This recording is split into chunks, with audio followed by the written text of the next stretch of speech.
Vocês ainda estão felizes? Essa frase o Leandro plantou na minha vida. Você está feliz? E não tem como a gente não ficar com ela para sempre. E é uma coisa tão simples que você provoca muito na vida das pessoas. E aí a gente passou a acreditar nisso sempre. Então virou quase que eu tomei posse desse bordão por conta, né? Falei, agora pertence a mim. E isso na igreja já virou identidade. Você está feliz? Você está feliz? E como irrita algumas pessoas quando você pergunta para ela, você está feliz? Aí que ela fica nervosa. Então, aí a porta de entrada. Te peguei, a gente vai falar sobre isso. Quer ver? Faz um teste. Pergunta para alguém aí, você está feliz? Dá uma olhadinha na reação dele. Nem te olhou, né? Deus me revelou daqui, ó. Amém? Que Deus abençoe a sua vida, que Deus abençoe a sua casa, que Deus abençoe a sua família. Estamos felizes, cara, muito felizes, Leandro. Jamais imaginei assim que a gente podia ter essa construção de relacionamento tão incrível, embora a gente está tão pouco juntos assim, porque a distância, enfim. Mas eu sinto saudade de você, cara. De verdade. Só que é tipo assim, você está feliz? Eu tô. Você está feliz? Eu tô. Bora. Pronto, preencheu o dia. Tá tudo certo. Mas é legal. Tô com minha família, tô com a minha esposa, meus filhos, tô com sobrinha, com sogros. A gente está aqui de férias essa semana, relaxando um pouco.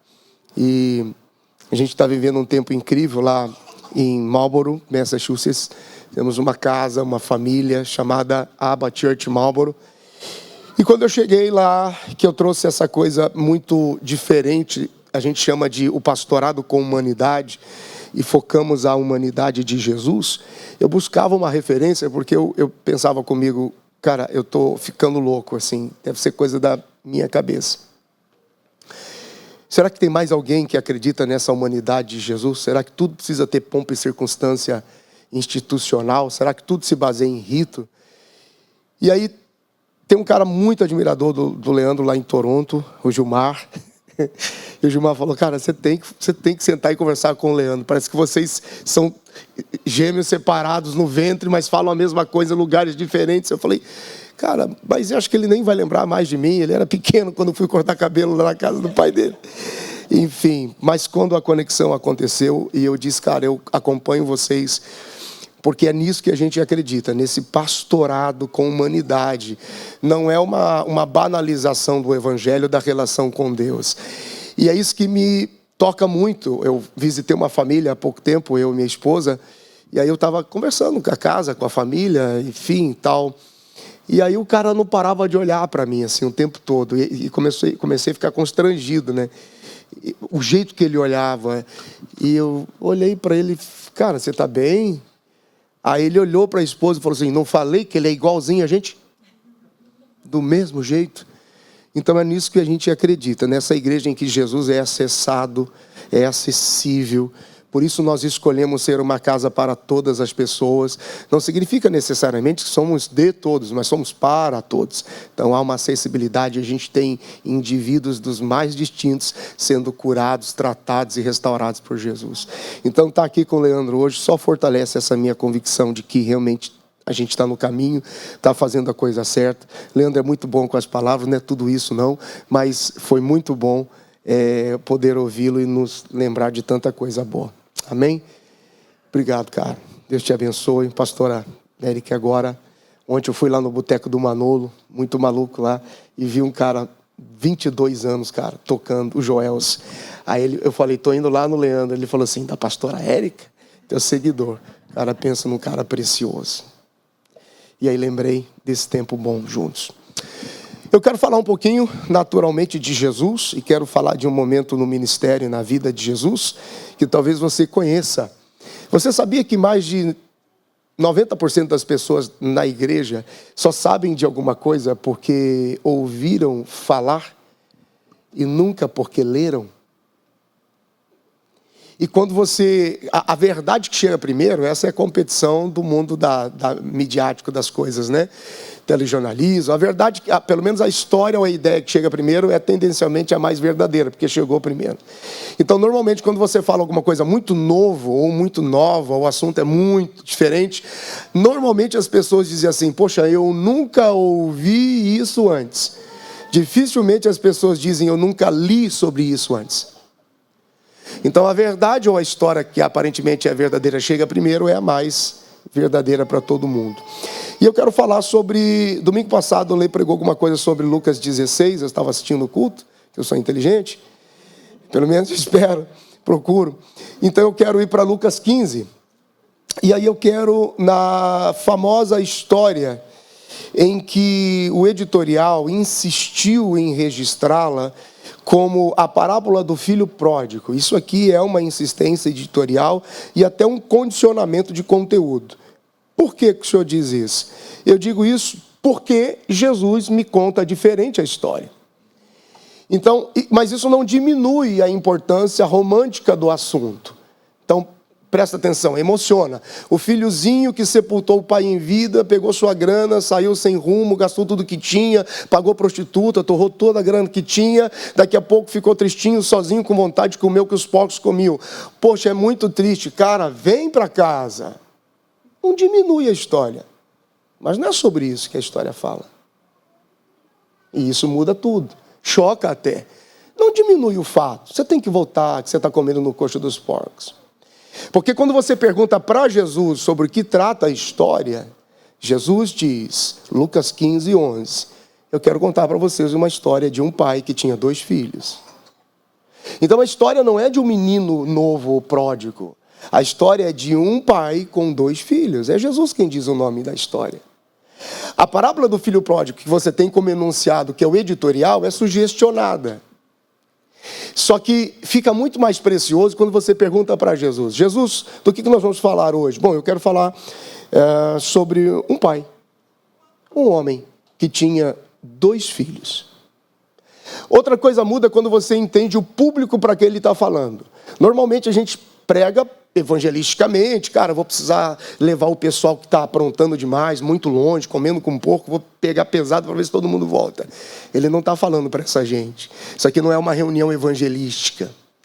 Quando você começa o capítulo, lá no capítulo 15, versículo 1, ele está falando para um público específico. A Bíblia diz que havia publicanos e pecadores que o procuravam, e ele se assentava para comer com eles, e havia os escribas fariseus, um bando de hipócritas religiosos, que desejavam tê-lo junto deles, tanto quanto, mas não queriam assumir que queriam o quanto ele era. Mas os 2 ambientes procuravam Jesus. E os 2 ambientes eram muito parecidos. Então, de um lado, a gente tem publicanos e pecadores, caras totalmente revoltados, abandonou família, abandonou casa, fez negócio com o governo local, se corrompeu, negociava um câmbio injusto. E os caras tudo maluco, pobre, pecador, gente sem eira nem beira. Do outro lado, um monte de gente religiosa, institucionalizada, cheio de ritos, querendo julgar os outros. Pô, por que eles frequentam o culto desse cara e não frequentam o nosso culto? Olha que bagunça que é a vida desse cara. Ele fica sentando com gente que não tem referência alguma. Enfim, então tem um conflito entre esses 2 ambientes, publicanos e pecadores, escribas e fariseus. Jesus reúne os 2 e diz, deixa eu contar uma história para vocês. E ele começa a história sobre a ovelha perdida, ele continua falando sobre a dracma perdida e ele chega na história. Porque ele está conectando esses 2 mundos, publicanos e pecadores, escribas e fariseus. Então ele começa a contar uma história. Deixa eu contar uma história para vocês aqui. É para essa gente que ele está falando.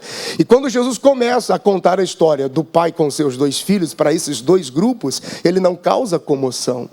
Ninguém chora por isso. Ninguém fica tocado por isso. Na verdade, eles ficam muito irritados por isso. E aí Jesus começa a contar a história. Bom, certo homem tinha 2 filhos. O mais moço disse ao pai, me dá a parte dos bens que me cabem. E ele repartiu entre os 2. Passados não muitos dias, o filho mais moço, ajuntando tudo o que era seu, partiu para uma terra distante e lá dissipou todos os seus bens, vivendo dissolutamente. Eu vejo os escribas e fariseus ouvindo, dizendo: que menino irresponsável, que falta de respeito com a memória do pai ainda em vida, que coisa desagradável, isso precisa ser deserdado, isso tem que ser tirado para sempre da casa, isso nunca mais precisa voltar. E Jesus, imaginando, já entendendo toda a revolução religiosa deles, continua a história. Mas depois de ter consumido tudo, sobreveio àquele país uma grande fome, e ele começou a passar necessidade. Então ele se agregou, ele se achegou a alguns cidadãos daquela terra, e este o mandou para os campos cuidar dos porcos, e ali ele desejava comer e se fartar da comida dos porcos, como os porcos comiam, mas mesmo assim ninguém lhe dava nada. Então, caindo em si, disse: quantos trabalhadores do meu pai têm pão com fartura, e eu aqui estou morrendo de fome? Vou me levantar, irei ter com meu pai, e lhe direi: pai, pequei contra o céu, diante de ti, já não sou digno de ser chamado teu filho, trata-me como um dos teus trabalhadores. Ele ensaia uma oração, ele ensaia um pedido de desculpa, ele ensaia uma confissão que ele nunca faz. E levantando-se foi para o seu pai, que o viu de longe. E quando o pai o viu de longe, compadeceu-se dele. Então o pai correu, então o pai pulou no pescoço, então o pai o abraçou, então o pai o beijou. O pai. Sabe quando você não quer que o momento, que nem as palavras não estraguem o momento, e o menino diz: eu preciso falar, e o pai diz assim: ó, fala nada agora. E o filho lhe disse: pai, eu peguei. E o pai disse aos servos: trazei depressa a melhor roupa, vestiu, ponde-lhe um anel no dedo e sandálias nos pés, trazei também agora o novilho que foi gordo, o cevado, comamos, vamos nos alegrar, porque o meu filho estava morto e reviveu, estava perdido e foi achado, e começaram a se regozijar. De repente, o filho mais velho, que estava no campo, quando voltou, se aproximou da casa, ouviu a música e ouviu as danças. Chamou um dos escravos, um dos criados, e perguntou: olha só a pergunta do cara: o que é isso aí? O que é isso aí? O que é aquilo aí? Olha, o teu irmão voltou, e o teu pai mandou matar um novilho cevado, porque ele voltou são e salvo. E ele se indignou e disse: eu não vou entrar nisso aí. Mas o teu pai precisa que você entre, eu não vou entrar nisso aí. E ele respondeu ao pai: quanto tempo faz que eu te sirvo? Quanto tempo? Eu nunca transgredi uma ordem sua. Eu nunca tive um cabrito sequer para me alegrar com os meus amigos.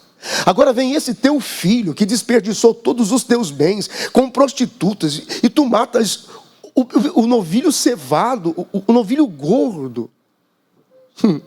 Então ele insiste dizendo, o pai insiste dizendo: meu filho, tu sempre estás comigo, tudo que é meu é teu.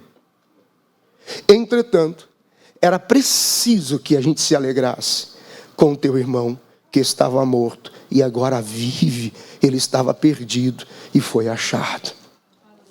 Sabe o que me choca bastante na história desses dois caras? É que a história do filho mais novo, ela tem um final.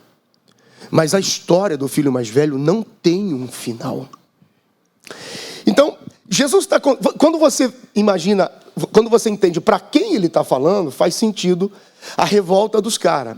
Porque enquanto ele vai contando a história, nesse contexto de que o filho se rebela, denuncia, declara a morte do pai em vida, negligencia a questão da proteção do mente do pai, sai como um maluco, os caras vão julgando ele, dizendo: esse menino não merece mais atenção, ele precisa ser lançado fora, a gente está perdendo tempo, ele não tem direito nem sequer de se aproximar da circunvizinhança da casa.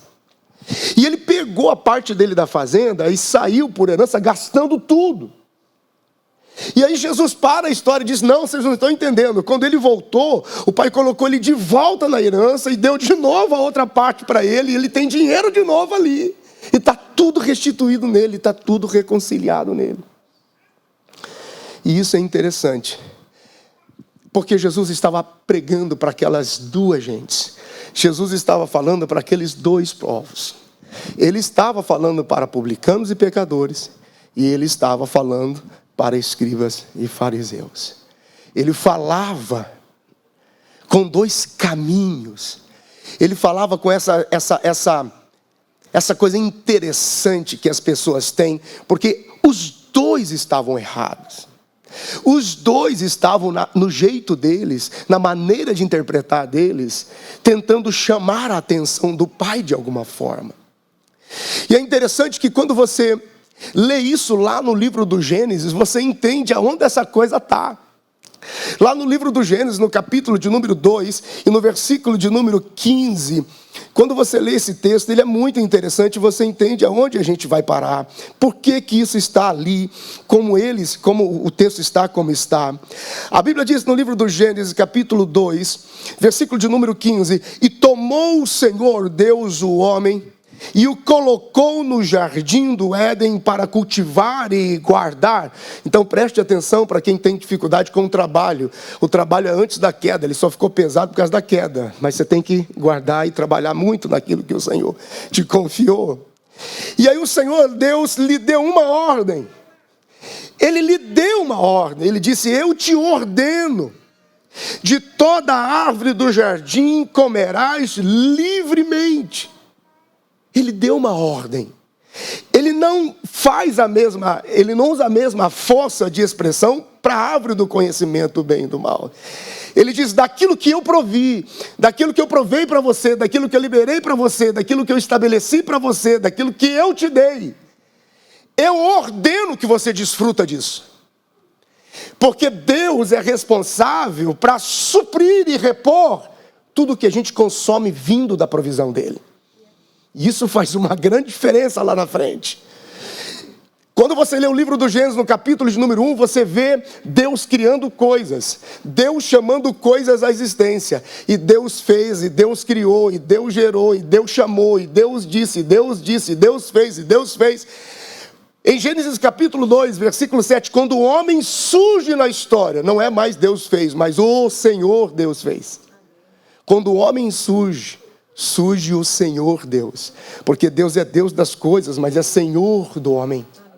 E para ser Senhor de alguém, você tem que ter condições de suprir a necessidade desse alguém que confia em você. Mesmo que na ignorância dos nossos pais, você se lembra quando o pai dizia assim, ó, enquanto você comer a comida que eu te dou, e você dormir e morar na casa que eu te dei, e você dormir no quarto que eu te dou, eu, senhorio da casa.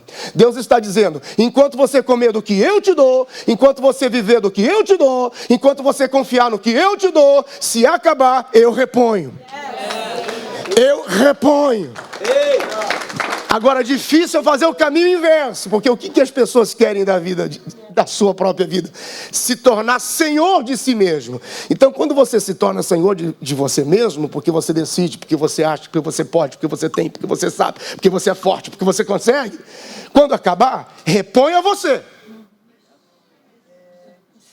Reponha você, porque ele disse, da casa, da família, da esposa, dos bens, de tudo que eu te dei por confiar em mim, usufrui, viaje, descanse, invista, viva, experimente, confia em mim e eu vou repondo. Vai acabando, eu vou repondo. Vai acabando, eu repondo. Acabando, eu vou repondo. Confia em mim. Vai acabando, eu vou repondo. Mas... ainda bem que eu vim. Da árvore, olha que interessante. Ele não está dizendo assim, ó, mas existem duas árvores. Uma é boa e outra é ruim.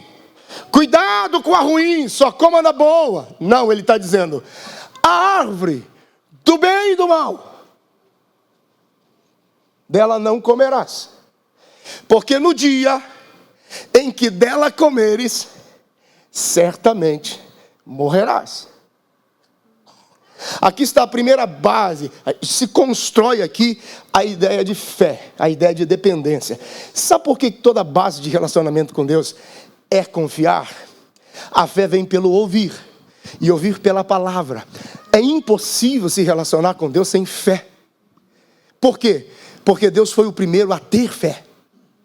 Então a gente não pode desprezar aquilo que para Ele importa. O livro do Gênesis, no capítulo de número 1, nada daquilo existe. É pura fé. Está tudo na mente de Deus.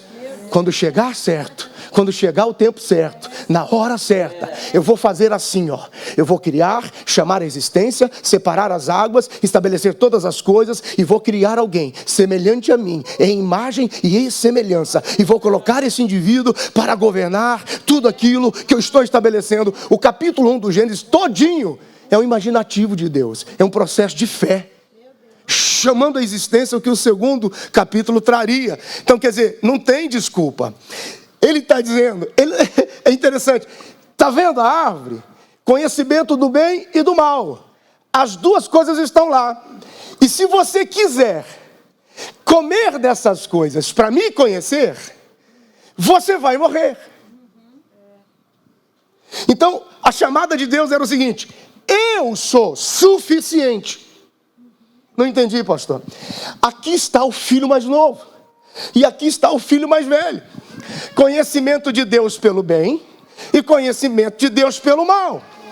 Paulo escreve aos Romanos no capítulo 6, versículo 1, dizendo: será que se a gente pecar muito e fizer muito desgraça, vai aumentar o amor de Deus por nós? Vai aumentar a graça de Deus por nós?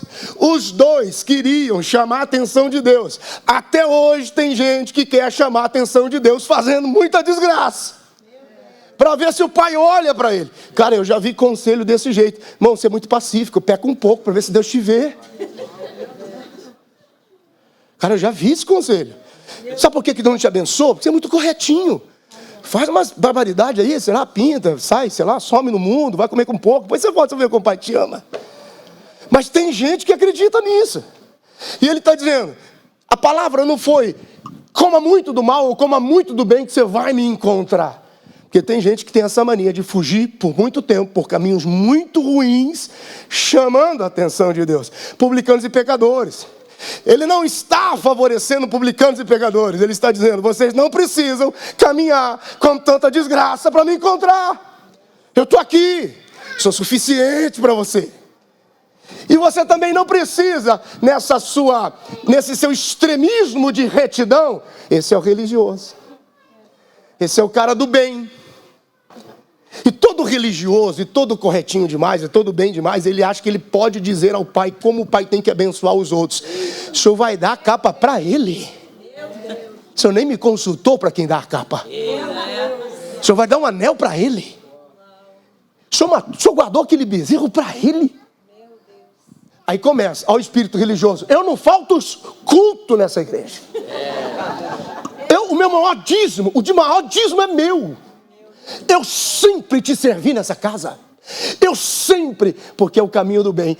É o extremo da retidão, porque acha que é muito corretinho, muito perfeitinho, a gente ganha uma certa exclusividade de Deus. E não há nada, essa frase é típica, mas vou falar. E não há nada que você faça a mais para aumentar o amor de Deus por você. E não há nada que você deixa de fazer que diminua o amor de Deus por você. Porque o amor de Deus nunca tem a ver com você. Tudo tem a ver com Ele. Sempre vai ter a ver com Ele.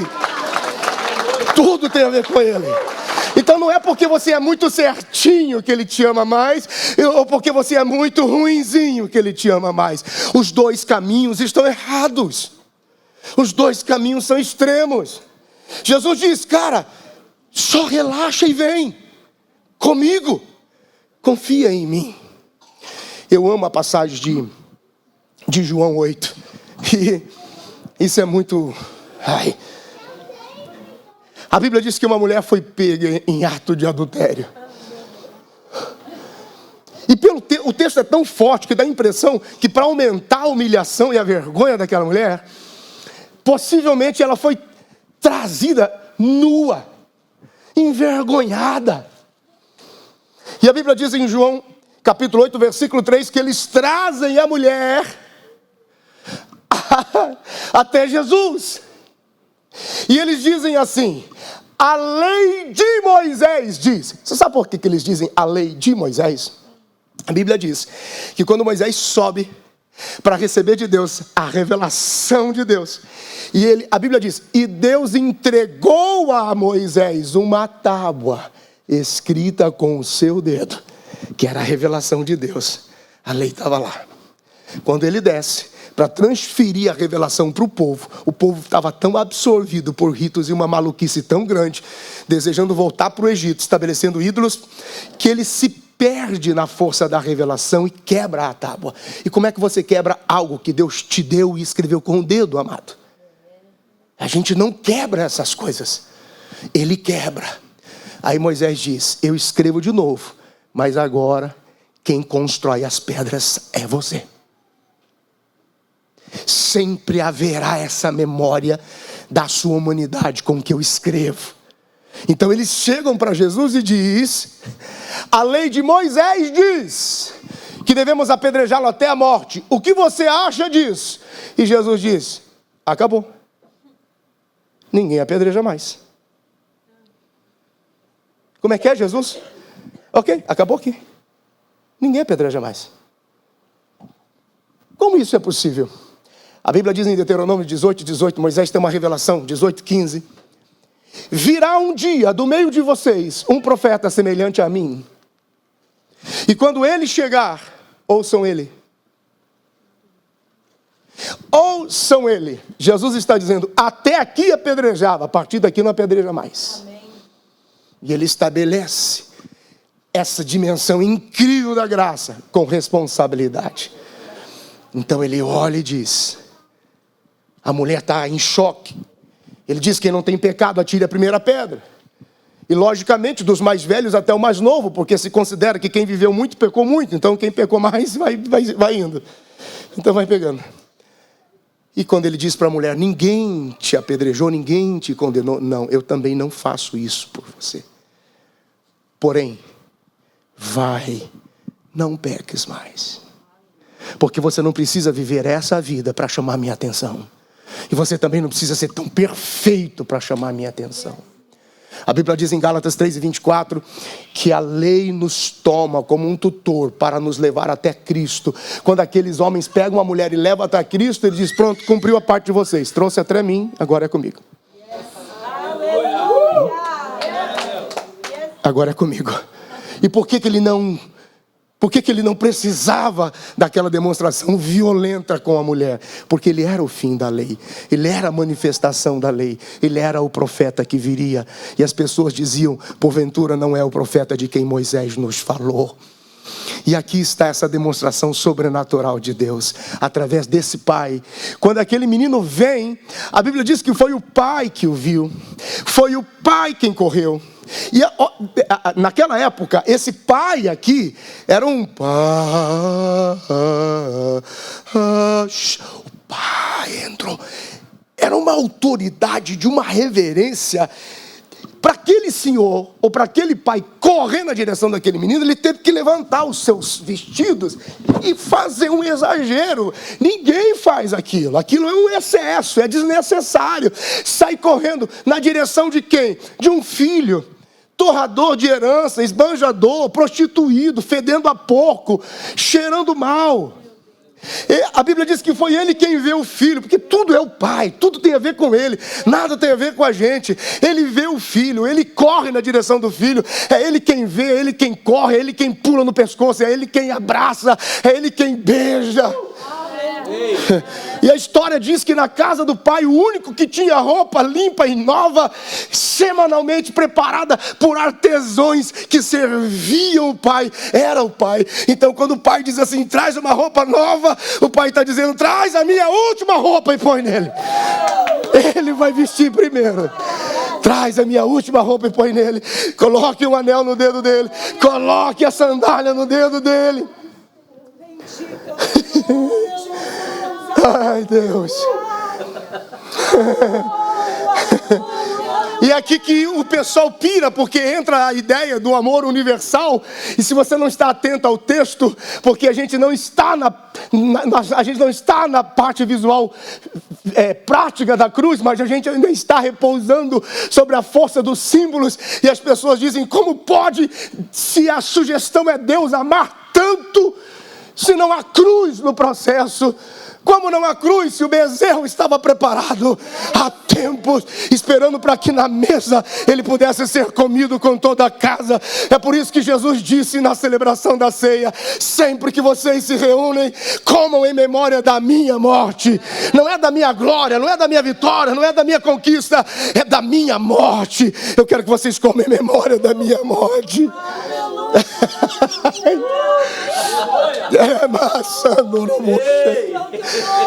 Aleluia. Em nenhum momento o pai perguntou: é de coração que você veio fazer? Em nenhum momento o pai perguntou: você não vai fugir de novo amanhã? Em nenhum momento o pai perguntou: você não vai nem pedir desculpa?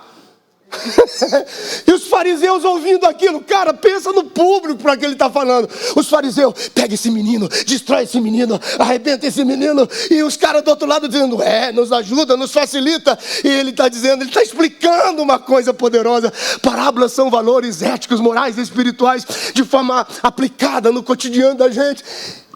Em nenhum momento ele confessou, ele não pediu desculpa, ele não contou a história, ele não falou por onde veio. Cara, pelo amor de Deus, quando eu tinha 14 anos, eu pertencia a um ambiente tão estressante que a primeira menininha que eu namorei, eu corri, porque eu tocava na banda. Claro que não é da Assembleia de Deus, mas eu tocava na banda. Aí, só que no intervalo do louvor da banda, da música da banda, tinha uma parte escura atrás da igreja. Ali a gente dava uma voltinha para beijar as meninas, ali na parte escura da igreja. E naquele dia eu fui nessa parte escura da igreja para dar um beijinho numa menina. Quando eu cheguei lá, a banda, eu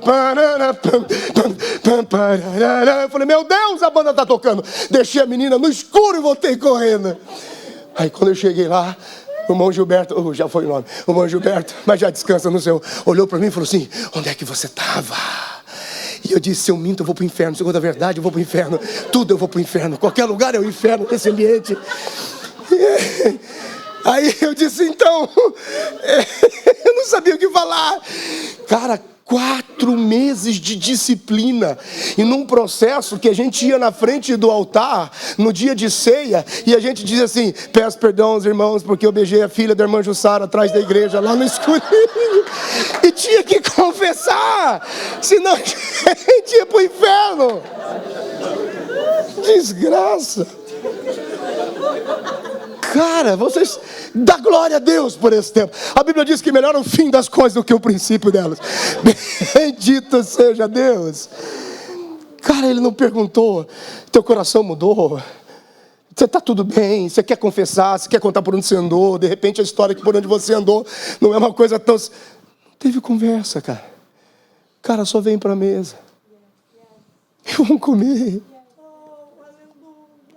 Aí chega o filho mais velho. Cuidado, cara, pra você não virar um filho mais velho. O filho mais velho chega e diz: que é isso aí? Que culto é isso aí, cara? Não tem começo, não tem meio, não tem fim. Cadê a abertura? Os 3 hinos, cadê? Cadê os avulsos? Cara, que coisa que vocês estão fazendo aí? Cara, o teu pai está numa alegria, o coração dele está a ponto de explodir, o teu irmão acabou de voltar. Aquele moleque voltou. Não precisava. O pai estava à mesa, o anfitrião mor, celebrando. A comunidade foi chamada, foi um evento. A Bíblia diz: e o pai se levantou da mesa. Não precisava. Você quer que eu faça como o seu irmão? Faço. E foi na direção do mais velho. Não precisava. E desceu até onde o irmão mais velho estava. Não precisava. Meu filho, só entra, cara. Discussão. O senhor é assim mesmo. Essa coisa de beneficiar essa gente estranha.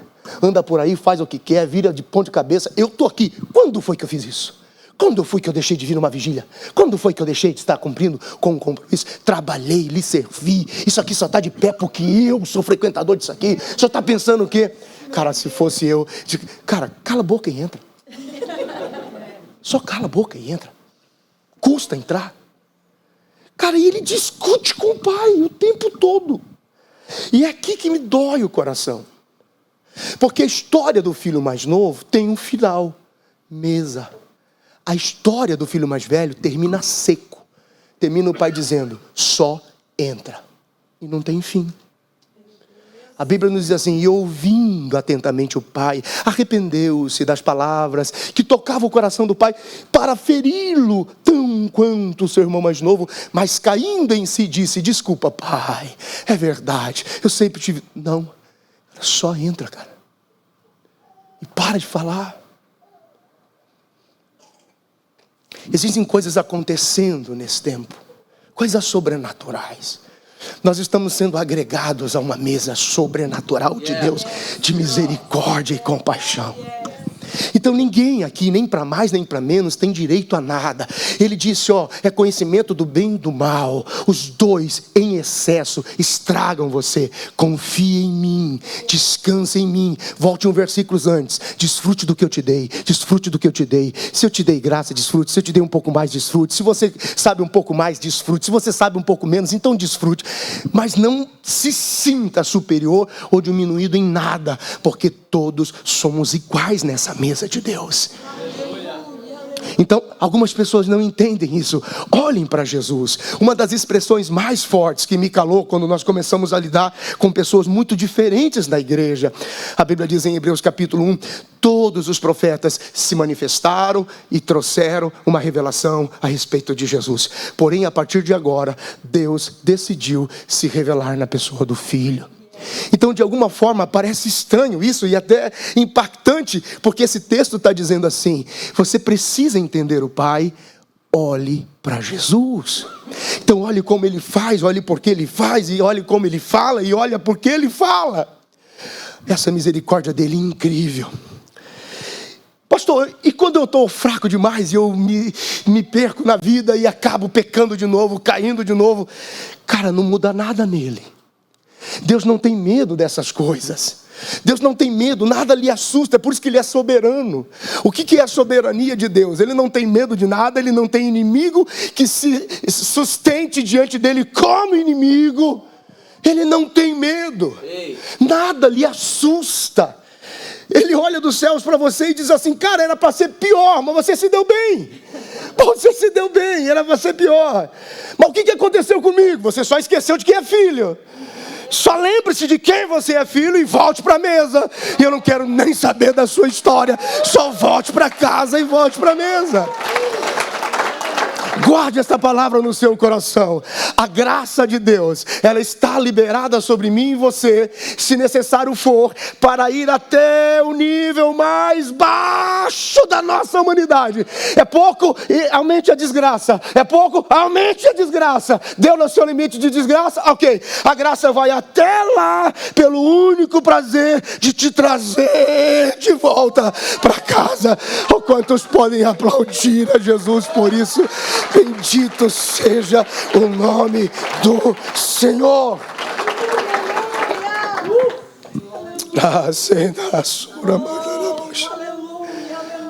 Aleluia. Aleluia. Aleluia.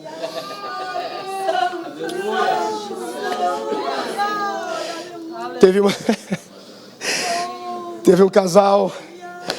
E eu gosto, é melhor que você seja sincero assim do que você ser um hipócrita fariseu falar pelos cantos. Chegou uma senhora, um marido, 4 filhos para eu e a Vivi. E aí ela falou assim, não acredito nessa parede preta, não acredito nessas luzes que piscam, não sei porque essa máquina de fumaça, eu não sei porque esse LED desse tamanho, eu não sei se eu sou capaz de confiar os meus filhos ao Senhor. E a gente só riu. A gente riu. Eu falei, fica só mais alguns dias. Fica só mais alguns dias.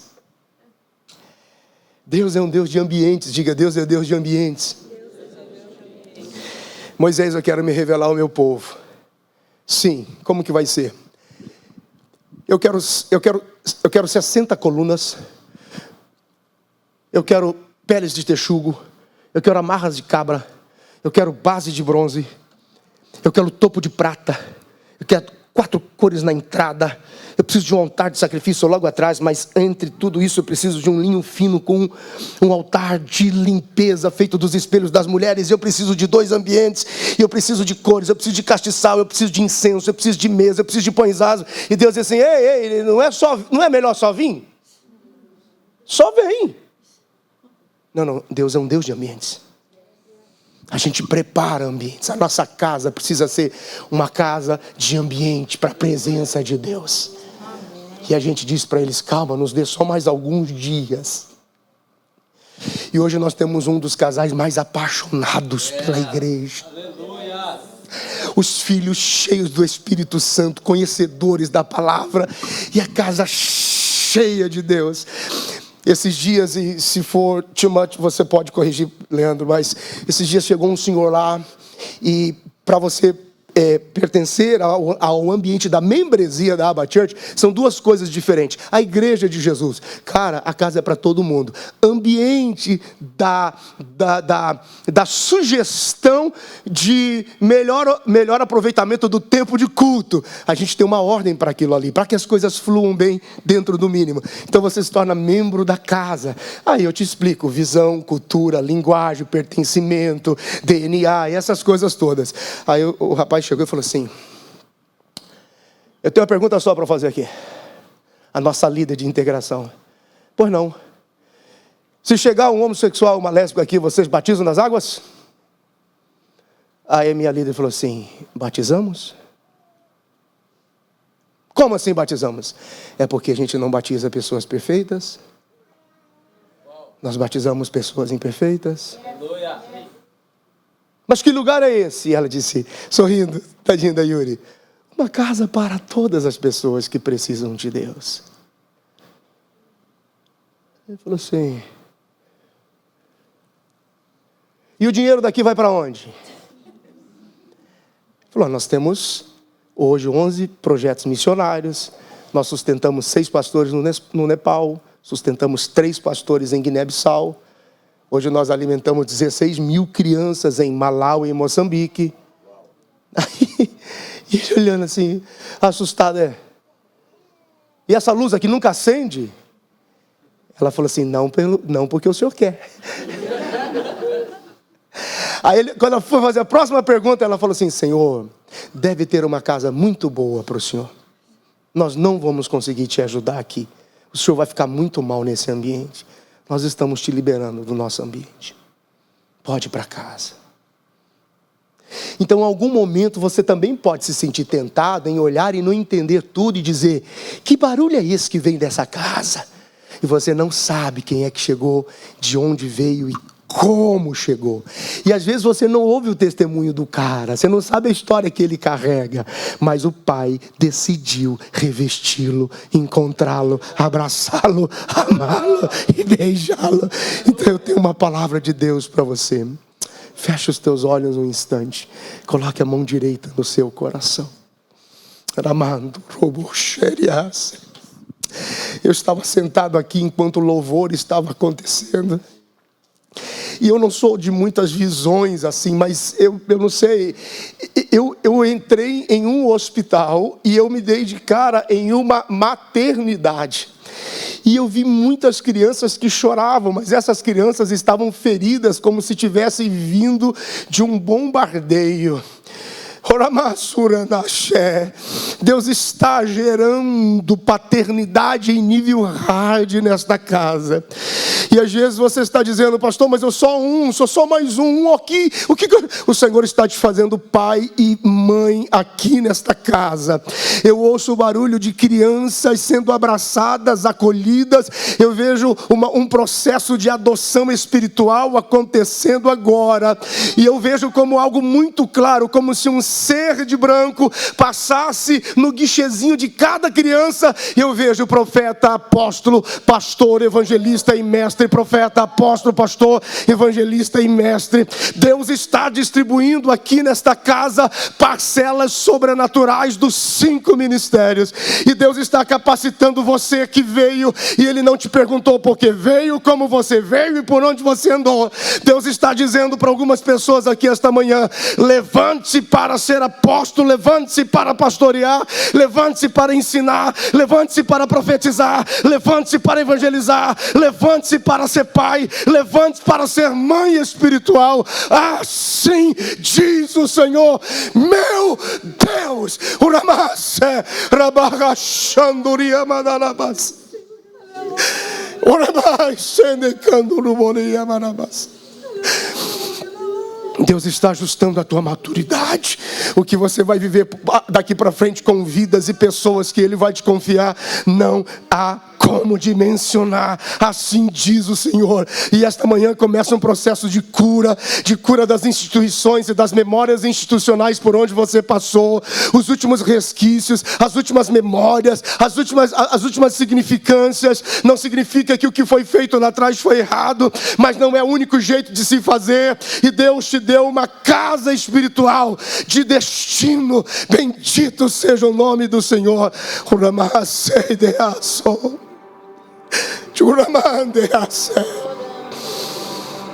Em nome de Jesus. Em nome de Jesus. Amém, amém.